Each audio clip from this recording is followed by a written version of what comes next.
Bonjour à tous, aujourd'hui on est là pour voir l'installation d'Echange Subscription Edition sur un Windows Server en interface graphique afin que le maximum de gens puissent le faire à la maison pour pouvoir faire du test sur des serveurs de prod. On privilégiera bien sûr Windows Core Server et des scripts qui permettent d'installer l'Echange Subscription Edition. On y va, on va déjà, la première des choses quand on commence un projet où on va installer une solution, on va toujours aller chercher les prérequis, d'accord? Les prérequis. Donc, prérequis Exchange Subscription Edition. Donc là, 2019. Donc, il va nous dire quoi dans les prérequis? Contrôleur de domaine, forêt. Bon, il y a le minimum de la forêt là. Souvent, ils vont nous dire contrôleur de domaine, prise en charge. Donc, ici, en termes de matériel, processeur. Et ici, boîte 128, 64 Go pour le Edge et 128 pour les boîtes aux lettres. Nous, on va faire que la partie boîte aux lettres. Peut-être qu'on fera la Edge un petit peu après. Pour la partie Edge, on pourra mettre un autre load balancer ou anti-spam qui sera en façade des boîtes aux lettres. Alors, fichier d'échange, voilà. Donc, rien de spécial. Ah, et finalement, la partie framework net qu'on a besoin, on va aller regarder. Nous, ça va être, vous voyez, la SE sur un Windows 2000 recommandé, c'est le 8481. Donc, on va aller le télécharger. Donc, on va prendre celui-là et on va l'installer sur le serveur où on va installer Exchange. Là, on y est. On a regardé vite fait les prérequis. On va télécharger.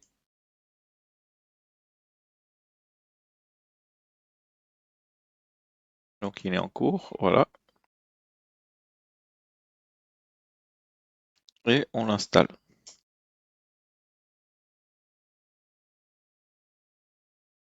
Je vais faire un peu de place sur le serveur. Hop. Donc là, j'installe sur mon serveur. Alors, je suis sur un Windows Server 2025 Data Center évaluation. Donc, voilà, celui-là, je l'ai déjà, hein. Donc, j'ai pas de souci, j'ai déjà installé la partie 4.8.1. Donc, il a détecté que je l'ai déjà, donc on va pas l'installer. On va passer directement à l'install d'Echange en interface graphique. Setup. De toute façon, c'est que Setup. Je double-cliquer sur Setup sans droit d'admin ni rien. Ok, j'accepte. Je ne suis pas prêt à partager les diagnostics avec Microsoft. Configurer manuellement une fois l'installation terminée. Je vais prendre ça. Recherchera les solutions autour. Je vais faire tout seul. Je vais être comme un grand, comme ça on va avoir plus d'options. Le premier rôle à installer, c'est le rôle de la boîte aux lettres.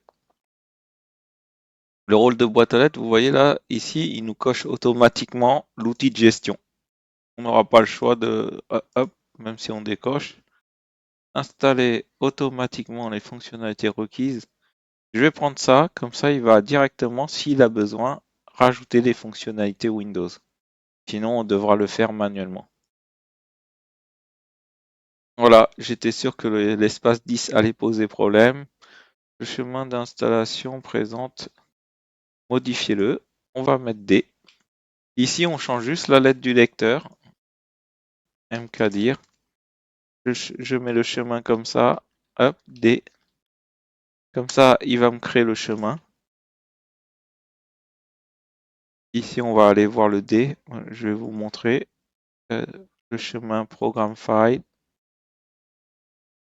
Microsoft Exchange V15. Le chemin est prêt. Donc, on va pouvoir aller le sélectionner ici. Ils font un refresh, donc il faut annuler et reparcourir pour faire le refresh. Et là, on va avoir le chemin Microsoft Exchange V15. Je garde tout le temps les chemins par défaut parce que quand les gens vont finalement, s'il y a un autre admin qui arrive, il retrouve son chemin par défaut. First organisation, ok. On va mettre espace organisation. Donc, ok, en gros, ici, il sépare les droits. Ici, il sépare les droits AD des droits Exchange. Donc, on a cette petite case. Ce mode appliquer ça n'a de sens que si l'administrateur Exchange et l'Active Directory sont séparés. Si vous appliquez ça et que c'est le même administrateur, ça n'a aucun sens. Nous, on va ne pas appliquer ça. Donc là, il nous dit qu'il a un anti-spam, un anti-malware à travers le mail. Est-ce que vous voulez désactiver, oui ou non? On va le garder, hein. Techniquement, on va garder l'anti-malware. Si je ne le garde pas, ça permet de gagner en termes de performance. Ouais, il manque les rôles, topologie. Donc, l'IA, celui qui installe, il doit être administrateur. Le serveur LDAP n'est pas disponible, d'accord. Là, bah, j'ai oublié mon DC, hein. On va allumer le DC02. Et c'est pour ça qu'on n'avait pas l'ordinateur et le site. Il n'arrivait pas à trouver contrôleur de domaine. Là, j'ai rallumé le contrôleur de domaine. Le contrôleur de domaine va s'allumer. On va regarder si il est IA est administrateur du schéma et administrateur de l'entreprise. Comme ça nous passera tous les droits pour installer Exchange. On va vérifier administrateur de l'entreprise. L'administrateur de l'entreprise, c'est l'administrateur qui a tous les droits sur l'entreprise. Donc ça veut dire quasiment tout le périmètre. C'est le droit le plus haut. C'est pas admin du domaine qui est le plus haut, c'est admin de l'entreprise. C'est pour ça que dans ce groupe-là, administrateur de l'entreprise, ce groupe-là, il est tout le temps vide.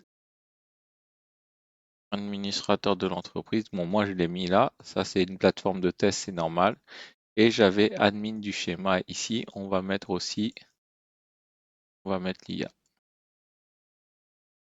Voilà. On pourrait aussi se mettre une alerte si ce groupe n'est pas vide, une fois par jour. On fait un check et derrière on s'envoie un mail comme quoi ce groupe il n'est pas vide. On surveille lorsque une personne est rajoutée dans ce groupe-là. Cette fois-ci, je vais le passer en mode admin. Je me dis bon, ça coûte rien d'appuyer en mode admin. Il sera en fait l'administrateur quand on l'exécute, ça veut dire qu'on a juste les droits administrateurs sur tout l'environnement là où on est, sur le système là où on est. Il y aura une deuxième vidéo qui va suivre, ça sera vraiment la partie Exchange, les flux, l'envoi des mails, l'accès aux boîtes. Donc je vous montrerai tout ce que je sais sur la partie Exchange. Il faut savoir que la partie Exchange Online ou On-Premise, c'est la même chose, hein. On exécute des commandes sur un système qui gère des boîtes aux lettres et des flux de courrier et un trafic. Donc ça change rien que vous gérez ça dans le cloud ou on-premise.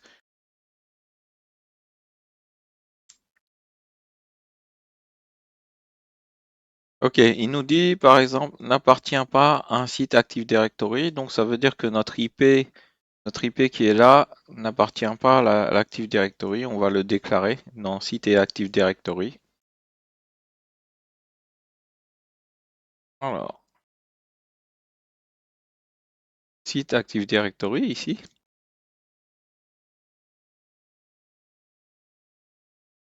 Donc, le site au niveau des subnets, ici, j'ai rien déclaré. Il faut ajouter un nouveau subnet. 172.16.3.0/24. Et là, on va définir, c'est le site de Paris.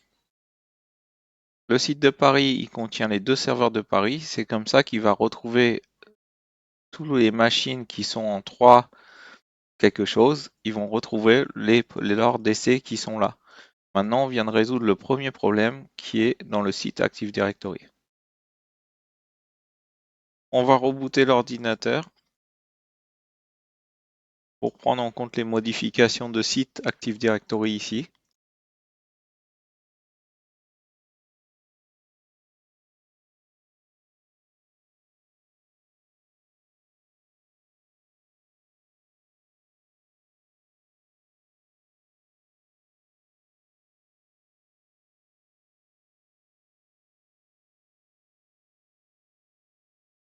La partie Exchange est finie, donc j'ai fait un petit récap. On a besoin d'être dans le groupe administrateur de l'entreprise et l'administrateur du schéma.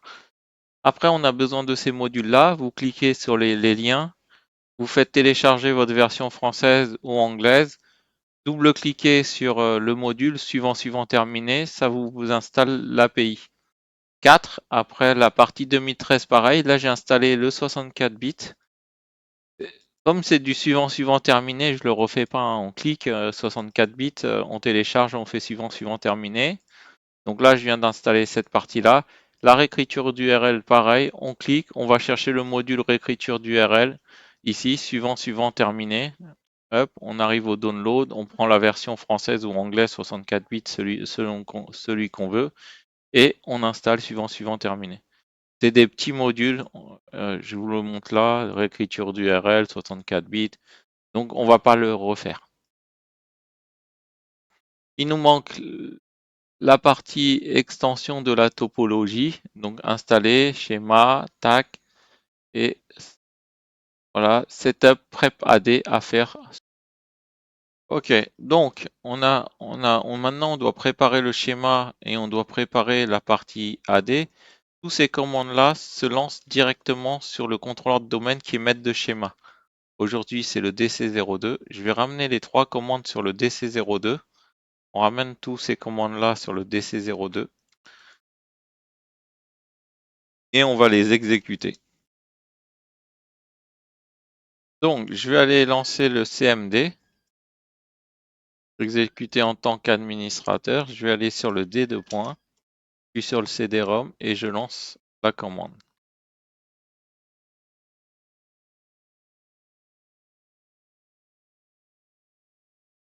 Il va tenter d'étendre le schéma. Schéma, réplication bloquée. Ok, on va devoir allumer le DC01 parce que le problème, la réplication, elle est bloquée.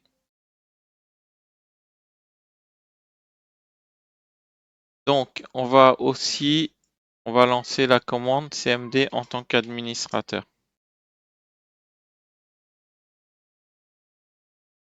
D2 points, on va étendre le schéma.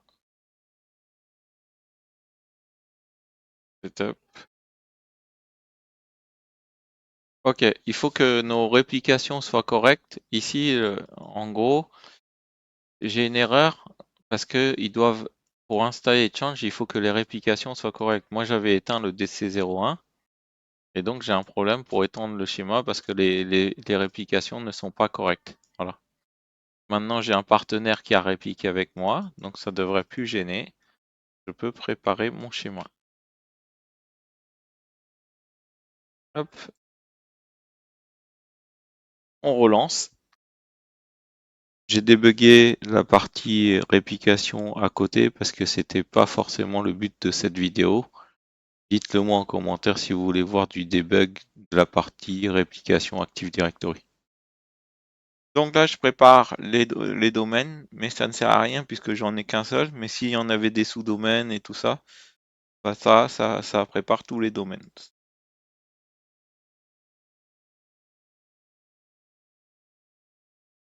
Voilà pour la partie Active Directory. On a fait les préparations de domaine et tout ça. Donc on repart sur notre serveur Exchange et cette fois-ci, on va lancer l'installation.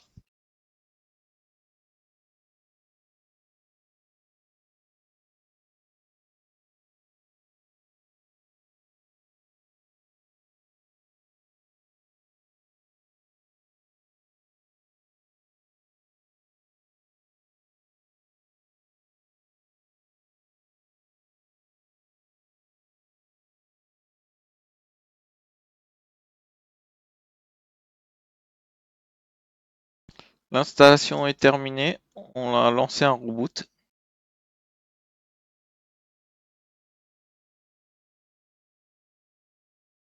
Voilà, le reboot vient de finir. On va aller se connecter à l'Echange. D'accord. Localhost/ECP. Vous mettez votre compte. Et je me connecte en même temps que vous. Il faut savoir que la machine, il faut un minimum. Alors un minimum, hein, parce que c'est Exchange. Au minimum, je pense 12 Go de RAM et 8 CPU pour qu'il tourne bien parce que sinon j'ai eu des problèmes, il n'arrivait pas à stocker ses process en mémoire. Donc voilà, il faut quand même que la machine soit performante pour pouvoir lancer Exchange.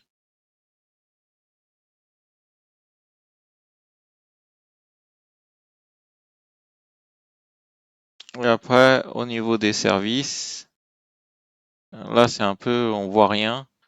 Donc ici, par un petit PowerShell en bleu, voilà, j'ai lancé un PowerShell 7, get-service, display name et change, voilà tout ce qui tourne à peu près. Donc running, il y a encore des choses qui doivent démarrer, l'IMAP, le POP il est stoppé, c'est un protocole pour la partie messagerie. L'IMAP aussi, il est stoppé, donc on n'a pas forcément besoin, il n'a pas besoin de run. On va aller voir dans les services, Exchange, Microsoft Exchange. Voilà, tout c'est ça. Le POP, on va le désactiver, on n'en veut pas du POP. Ça, c'est des anciens protocoles. Et l'IMAP, on va le désactiver aussi. Hop, j'en veux pas. Voilà, le Edge, le diagnostic, update service, ok. Information store, ça c'est la banque d'informations d'échange, la base de données, les boîtes utilisateurs, le module de recherche, l'extension et la fonction anti-spam. J'en voulais pas, je lui avais dit, je vais désactiver l'anti-spam. Je vais le laisser comme ça, de toute façon, pour l'instant, ça tourne. Donc voilà, on verra la suite dans une prochaine vidéo.